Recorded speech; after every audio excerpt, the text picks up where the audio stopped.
Hi, I'm Tom. This is Lucy, and this is Kitty Help Desk.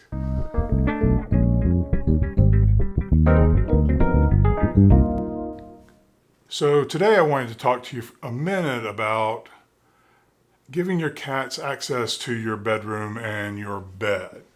This kind of is a sensitive issue for some people.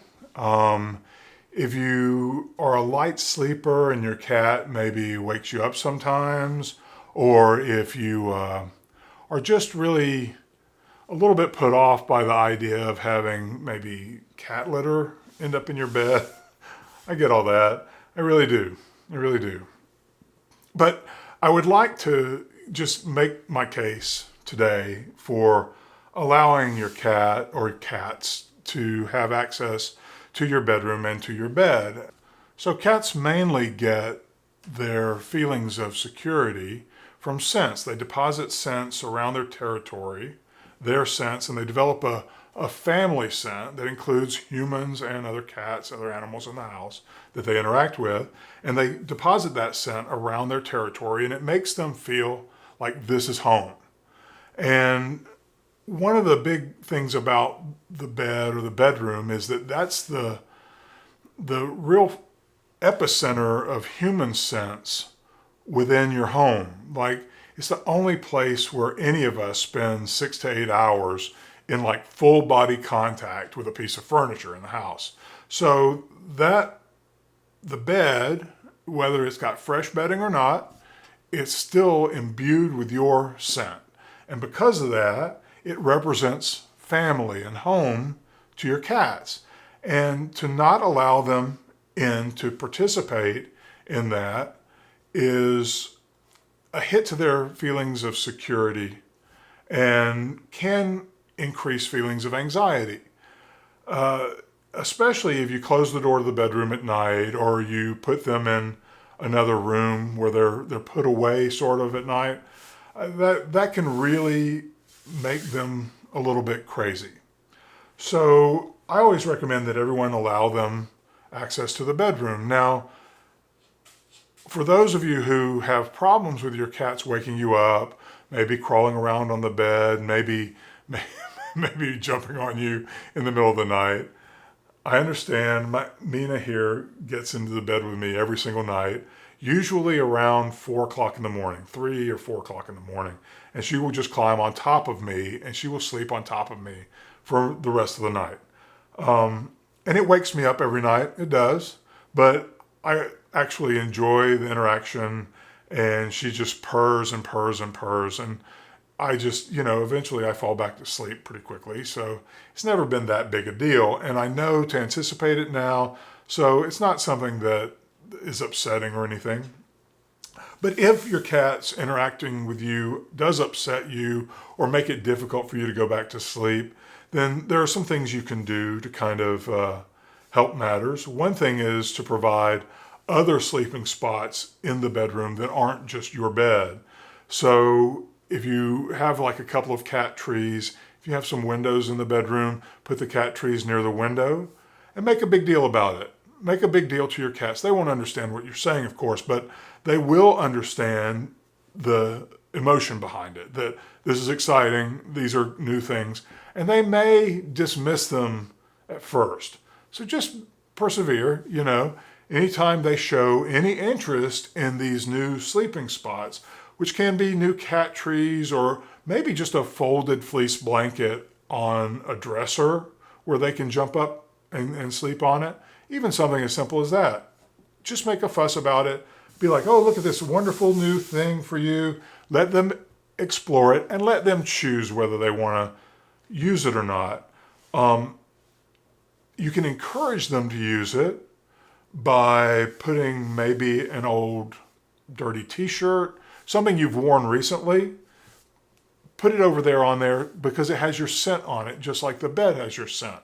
So put it on the new surface, the new place where you'd like them to be interested, and just give them time.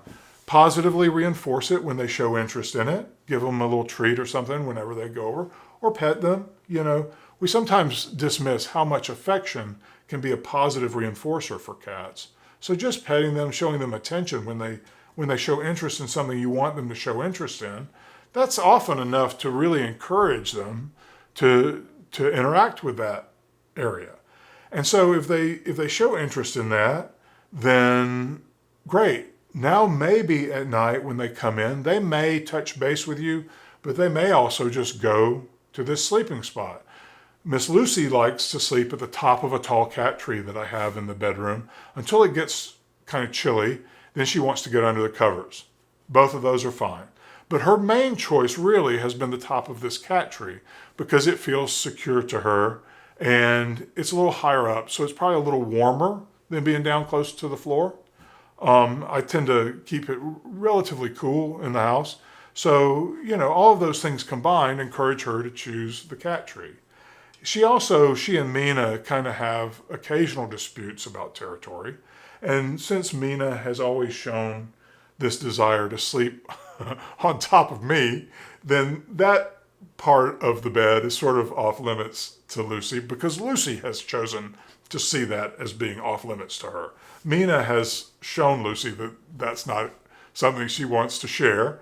So that's okay. And Lucy goes under the covers. Mina stays on top of the covers. She doesn't want to go under the covers. And everybody's happy. If you do find that you have room in your bed for your cats to share it with you, and they don't disrupt you too much, like I said, I do think it can create a more bonded relationship, a happier cat. And I think it's worth at least trying. And by trying, I mean giving it an extended period of time for the cat to get used to it. Because if you first introduce it and you haven't allowed it in the past, there's going to be a certain level of excitement there. And that excitement is going to take time to sort of wear off. The other thing is that if your cat tends to want to play, maybe pounce on you, that's understandable.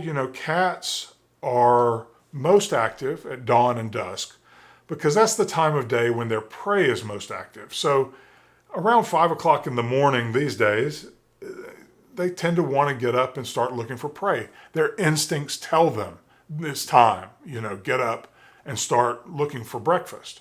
Even though they get fed, their instincts are still driving them to get breakfast. Now, since there is no breakfast to be found in your house, or at least, probably not any prey running around in your house, then they know that you're providing them with food. They're going to come to you and they're going to say, okay, since I can't hunt prey, I'm going to hunt my breakfast. And I know where it is. It's right there in that bed. The access to my breakfast is sleeping right there. Now you can discourage them from doing that sort of thing by not reacting. And I mean not reacting at all. You just ignore them. You put your head under the covers. You grit your teeth. You do whatever coping mechanism you require to get through this because it's going to take a little time. But I promise you that if you ignore this behavior long enough, they'll stop trying it because it doesn't work. If you get up one time and go and get them food, or get up and interact with them, or even get up and tell them no, push them off the bed, any of these interactions, you're reinforcing that behavior and you're going to have to live with it for a long time. So the only reaction that you can have is to ignore it. And it's going to be difficult. I promise you, though, if you can stick with it, it will work. I have many clients who have expressed this problem of their cats waking them up in the middle of the night. And they always, I can tell they're a little bit dubious when I tell them about, ignoring it.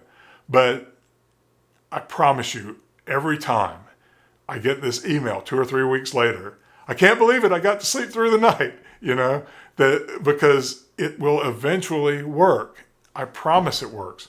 If you don't have the patience for that, that's okay. And if you decide you have to exclude your cats from the bedroom, then that's okay too, if that's what it takes to live with them. It's not just the cat's home, it's your home too. So if that's what it takes for you to continue to care for these family members, then okay. But what I would say is make the bedroom off limits all the time. Just make it so that it's not some unusual thing that this door suddenly closes when it's bedtime and they can hear you in there, and then they're like, they really want to be in there because they were allowed in there earlier, and they just don't understand why sometimes they're allowed in and sometimes they're not. Why, when you're away at work during the day, they can go and lounge and sleep on the bed, but when you come home, then they're suddenly not allowed in there. That's very confusing for cats. So consistency really is the key. If you want to keep them out all the time. But if you think you have room for them and you're able to, accommodate their needs at night, then I think it's a great thing to do, and it can help improve your relationship. Right, Mina? All right. Well, thanks for watching. Please like and subscribe, and we'll see you next time.